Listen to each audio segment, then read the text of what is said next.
High বন্ধুরা, তোমরা সবাই কেমন আছো? আশা করি ভালো আছো। সামনে একটু ডিজাইন করলাম, এই যে মশলা কাটিং করে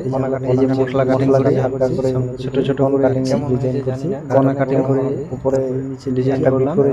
তারপরে নিচের দিকে পাইপ বর্ডার মারছি। বৃষ্টি আসলে এই পাইপ বর্ডারটা উপকারিতা হচ্ছে তোমার বৃষ্টির জল যদি পড়ে তাহলে তোমার দেওয়ালের দিকে যেতে পারবে না। এই পাইপ বর্ডার থেকে জলটা নিচে পড়ে যাবে। মারা মোটামুটি হয়ে আসছে। পাইপ বর্ডারটা তো মারতে হবে। তারপরে তোমার চলে এসেছে যে ফিনিশিং শেষ কাজ। এখন কমপ্লিট।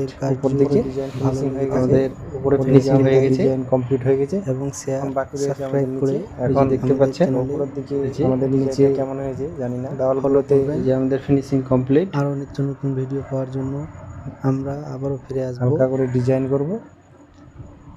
তো এই যে উপরের দিকে উপরে আমাদের ফিনিশিং বন্ধুরা কেমন হয়েছে কমপ্লিট হয়ে গেছে। এখন নিচের দিকে যদি ভালো লেগে থাকে একটু ডিজাইন করবো হালকা করে। তো বন্ধুরা